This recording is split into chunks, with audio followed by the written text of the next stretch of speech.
بسم اللہ الرحمن الرحیم۔ السلام علیکم ورحمۃ اللہ وبرکاتہ۔ اس سے پہلے سبق میں ہم نے فعل مجہول کے بارے میں تفصیل سے جانا تھا، اور ان سے پہلے بھی اسباق میں ہم نے فعل مجہول کے بارے میں بتایا تھا کہ فعل مجہول کیسے بنایا جاتا ہے، فعل معروف سے فعل مجہول کیسے بنایا جاتا ہے، اس کے بارے میں ہم نے آپ کو بتایا تھا۔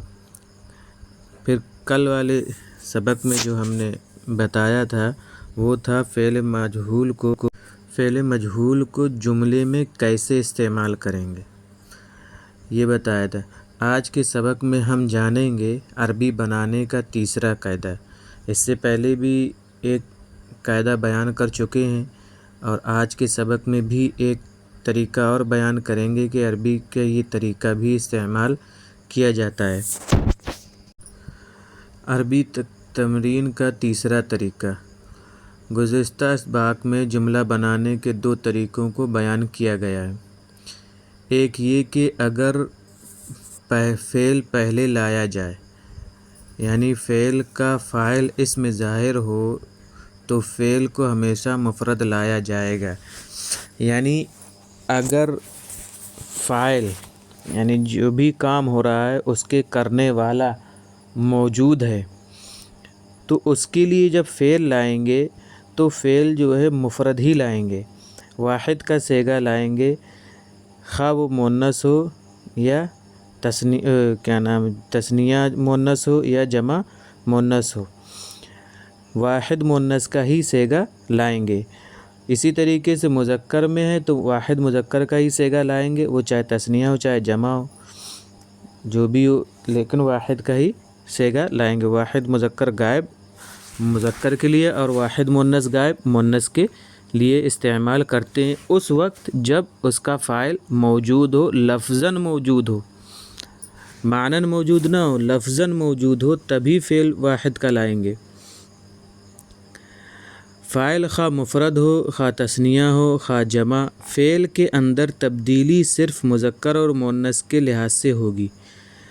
اور دوسرا طریقہ یہ بیان کیا ہے کہ فعل کا فاعل اگر اس میں ظاہر نہ ہو بلکہ اس میں ضمیر ہو تو فعل کو ہمیشہ فاعل کے مطابق لایا جائے گا، یعنی اگر کام کرنے والے کے بارے میں پتہ تو ہے لیکن وہ لفظاً موجود نہیں ہے، اس کو ضمیر کے اعتبار سے بتایا گیا ہے کہ ان دونوں نے یا اس ایک نے یا ان سب نے کیا، کوئی بھی کام کیا ہو، تو اس طریقے کے جملے میں جو ہے فعل ضمیر کے مطابق لائیں گے۔ اگر ضمیر واحد ہے یعنی اس ایک مرد نے لڑکے کو مارا تو یہاں ضربہ کا استعمال کریں گے کیونکہ واحد ہے۔ ضرب الولد، اس نے لڑکے کو مارا، ضرب الولد، اس نے لڑکے کو مارا۔ اسی طریقے سے کہیں گے ان دونوں نے لڑکے کو مارا تو ضربا الولد بولا جائے گا۔ اسی طریقے سے ان سب نے لڑکے کو مارا تو ضربو الولد بولا جائے گا۔ کیونکہ یہاں اسم ظاہر جو ہے، فاعل جو ہے وہ لفظاً موجود نہیں ہے، لفظاً موجود ہوتا تو ہی ہم فعل مفرد واحد کا لائیں گے، ورنہ ہم ضمیر کے مطابق لائیں گے، جیسی ضمیر ہوگی تو ویسے ہی لائیں گے۔ واحد ہے تو ضمیر واحد ہے تو واحد فعل لائیں گے، اگر ضمیر تثنیہ ہے تو فعل بھی تثنیہ لائیں گے، اور ضمیر جمع ہے تو فعل بھی جمع لائیں گے۔ اس سبق میں تمرین کا ایک تیسرا طریقہ بیان کیا جا رہا ہے، وہ یہ کہ اگر کسی جملے میں دو فعل ہوں تو کیا کریں گے۔ تو اگر دو فعل ہوں، بائیں طور کے ایک فعل پر دوسرے فعل کا عطف کر دیا گیا ہو، دو فعل ہوں اور دونوں کا ایک دوسرے پر عطف کیا گیا ہو، تو ایسی صورت میں پہلا فعل تو مفرد ہی رہے گا کیونکہ اس کا فاعل اس میں ظاہر ہے، اور دوسرا فعل پہلے فعل کے فاعل کے مطابق ہوگا، اس لیے کہ اس دوسرے فعل کا فاعل اسم ضمیر ہوگا جس کا مرجع یعنی جس کی طرف لوٹائی جا رہی ضمیر تو پہلے فعل کا فاعل ہے، یعنی جو پہلے فعل گزر چکا ہے اس کا فاعل ہے، یعنی جو دوسرا فعل آ رہا ہے اس میں جو ضمیر آ رہی ہے جو لوٹ رہی ہے اس کی طرف تو وہ پہلے والے فاعل کی طرف لوٹ رہی ہے۔ اور ضمیر و مرجع میں مطابقت ضروری ہے، جیسی ضمیر ہوگی تو ویسے ہی مرجع، یعنی جس کی طرف ضمیر لوٹائی جائے گی تو وہ بھی ویسا ہی ہونا چاہیے، اگر واحد ہے تو واحد، اگر تثنیہ ہے تو تثنیہ، جمع ہے تو جمع۔ جیسے یذهب هذان التلمیذان الی مدرستہما ویحضران فی الفصل، کہہ رہے ہیں یہ دونوں طالب علم اپنے مدرسے جاتے ہیں اور درسگاہ میں حاضر ہوتے ہیں۔ تو یہاں دیکھیے کہ ہادان التلمیذان یہ تثنیہ ہے، الی مدرستہما، اور اس میں دیکھیے ہادان تلمیذان یہ تثنیہ واقع ہو رہا ہے لیکن یہ اس میں ظاہر ہے کیونکہ جانے کا جو کام ہو رہا ہے وہ لڑکے طالب علم کر رہے ہیں، تو اسی وجہ سے یہاں پہ یذهب کا فعل استعمال کیا ہے۔ اب یہاں پہ اس کے آگے جو ہے اس عطف ویحضران فی الفصل، تو یہاں دیکھیے اس میں ظاہر نہیں ہے، یعنی کام کرنے والا لفظاً موجود نہیں ہے، تو اس وجہ سے یہاں پہ ضمیر کے طور پر استعمال کیا گیا ہے، اور ضمیر یہاں ہما کی ہے جو تلمیذان کی طرف لوٹ رہی ہے، اور ہما کی ہی کیوں لائیں؟ کیونکہ تلمیذان جو ہے تثنیہ ہے، اس وجہ سے یہاں ضمیر بھی تثنیہ لائیں گے، کیونکہ ضمیر جو لوٹتی ہے جس لفظ کی طرف اسی کے مطابق ہوتی ہے، جیسا لفظ ہوگا ویسے ہی اس کی ضمیر استعمال کی جاتی ہے۔ تطبخ ہاتان البنتان الطعام وتأکلان، یہ دونوں لڑکیاں کھانا پکاتی ہیں اور کھاتی ہیں۔ یہاں بھی دیکھ لیجئے ہاتان البنتان تثنیہ ہے تو یہاں تأکلان کو بھی تثنیہ لائے ہیں۔ مذکورہ دونوں مثالوں میں اس تیسرے طریقے کے مطابق پہلے فعل کو مفرد اور دوسرے فعل کو تثنیہ لایا گیا ہے۔ تو اب اس کے آگے جو ہے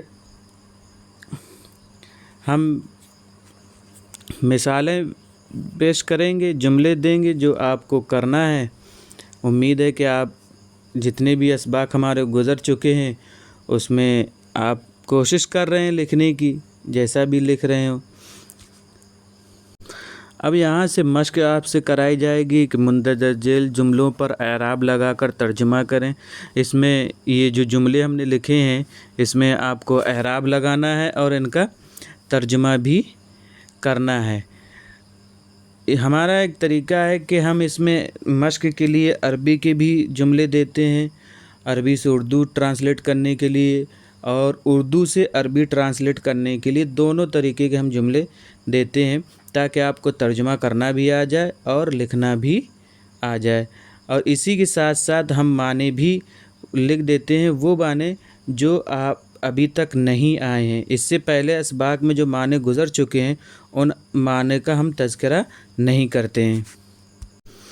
اب یہاں سے اردو کے جملے لکھے ہوئے ہیں جن کی عربی بنانا ہے، مندرجہ ذیل جملوں کی عربی بنائیں۔ مثلاً یہ دونوں آدمی کسی شہر میں جائیں گے اور کپڑے کی تجارت کریں گے، تو جانے والے جو ہیں وہی کپڑے کی تجارت کرنے والے ہیں، تو یہاں پہ ہمیں اسی طریقے کے استعمال کرنا ہے کہ جہاں اسم ظاہر ہو یعنی فاعل لفظاً موجود ہو تو فعل مفرد لائیں گے، اور اگر فاعل لفظاً موجود نہیں ہے تو فعل ضمیر کے مطابق لائیں گے۔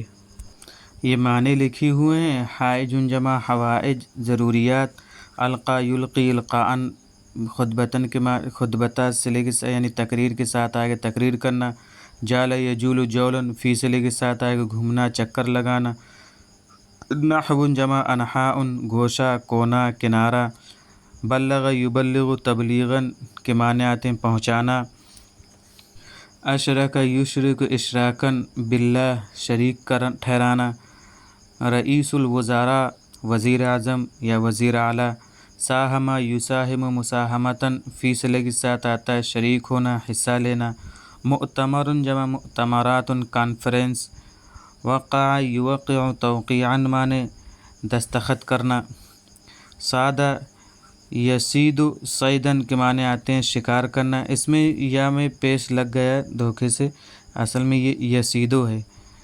الصیاد شکاری کو کہتے ہیں۔ اتفاقیت معاہدہ، التحق یلتحق التحاقاً بھی صلے کے ساتھ آتا ہے داخلہ لینا۔ فر یفر فرن، اور دوسرا مصدر آتا ہے اس کا فرارن، فرار ہونا، بھاگنا۔ القلعۃ الحمراء لال قلعہ۔ زار یزور زیارتاً زیارت کرنا۔ دعا یدعو دعاءً ودعواً، اللہ صلے کے ساتھ دعا کرنا۔ امید ہے کہ آپ کو ہمارا سبق اچھا لگا ہو۔